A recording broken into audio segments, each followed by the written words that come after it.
All right. I like that. I'm gonna go next, Charlie, and then you can bring us home on this. We'll get into some of the honorable mentions as I talked about before. I'm gonna go with Flo Balogun, and I'm gonna kind of flip it. I'm sad about his current situation. He got the start for Monaco against Lyon away from home. He had an assist early on in that game to Wissam Ben Yedder. I don't know how much he knew about it. It was about 30 seconds into the game, had a slight deflection, and it went right to Ben Yedder, and they scored. They end up losing 3-2. They're currently in second in Liga on 58 points. Brest is on 56, and Lille's on 55. So still a lot to play for with 3 games left to go. But he got subbed at halftime. He had 16 touches, 5 out of 9 passing.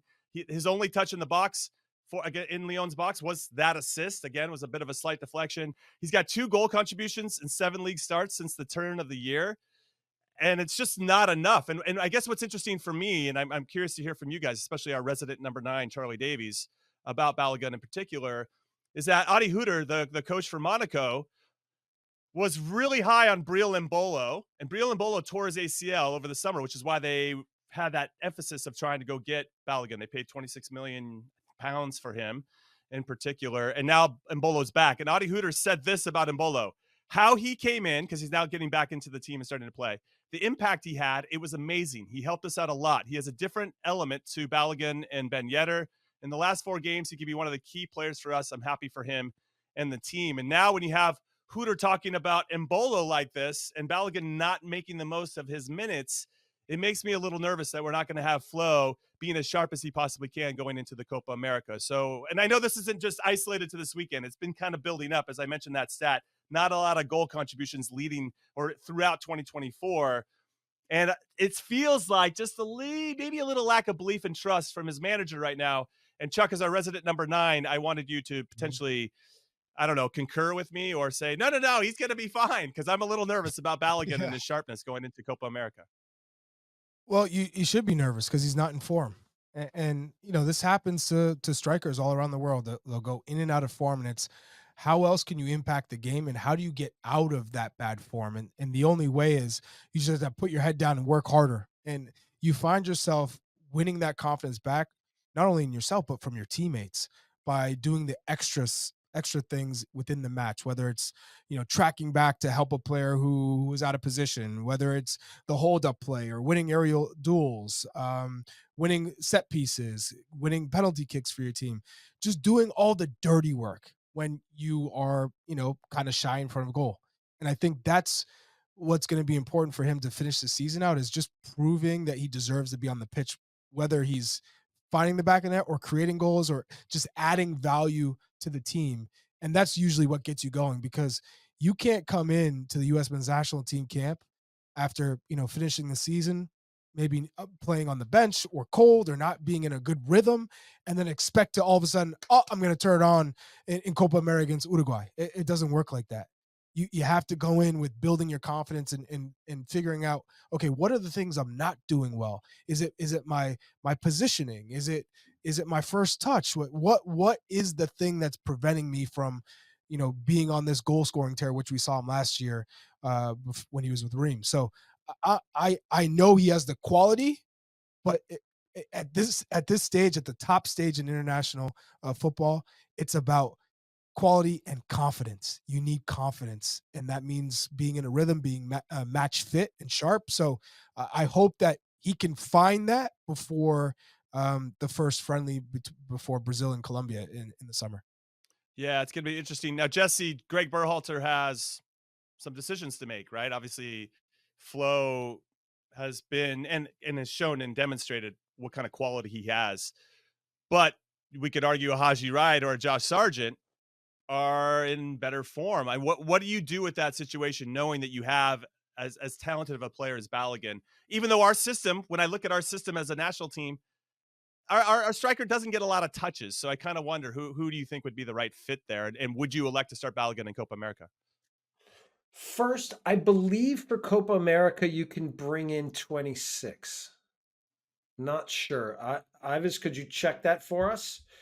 So right away, you have a little bit more flexibility, right, with bringing in a couple extra players.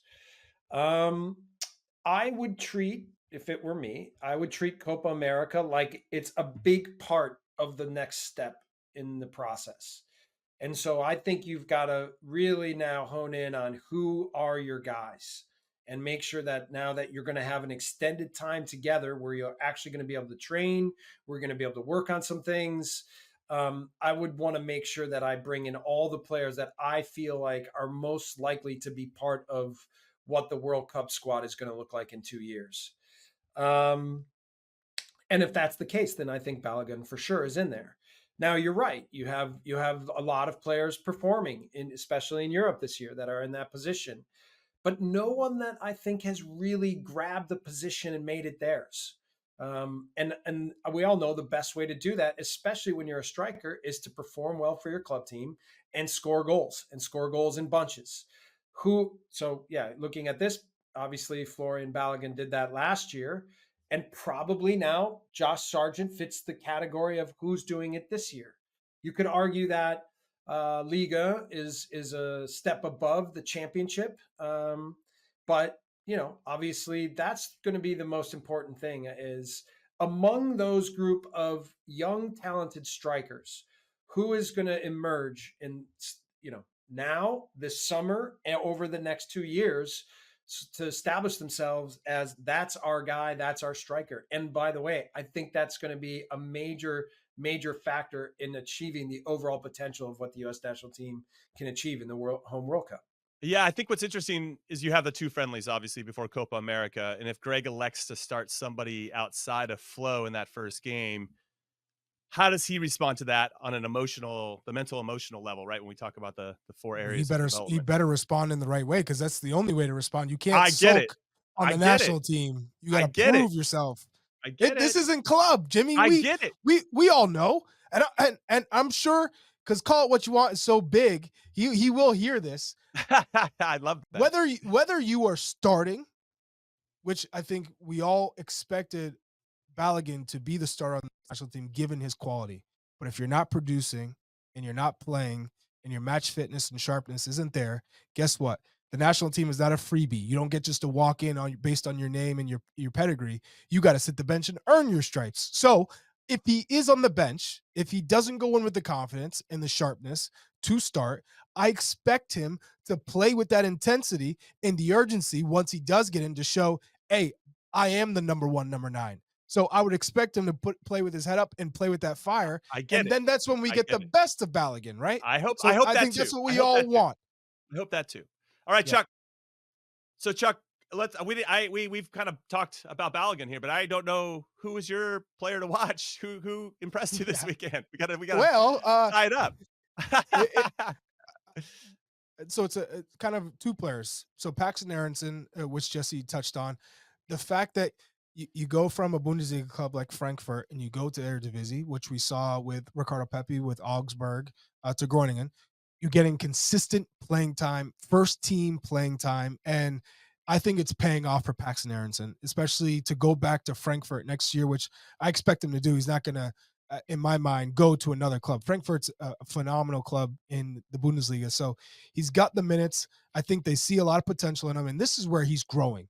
He's supposed to be the guy on a team that is at the bottom of the Dutch league, but he's getting minutes and he's dependent on, and this is where you really grow and blossom. So he got the brace against Fortuna Sittard, and like Jesse said, the quality is really low towards the end of the Eredivisie. But either way, it's still a place to go and play and develop, and knowing that you're going back to your parent club to get playing time. I love that in a young American who's playing overseas. Plus, he's got the Olympics. I hope he gets selected and he plays a big role this summer in the Olympics. And the other player that I think has a lot to say still on the national team, because it felt like he just started to get going and then got hurt, and that was in the World Cup, and that's Josh Sargent. He scored again in the final this last match against Swansea. Sargent, I think, is really matured in a lot of ways in his overall play, the way he carries himself. You just feel like he knows the responsibility when he's on the pitch and what his role is and how he can impact a game.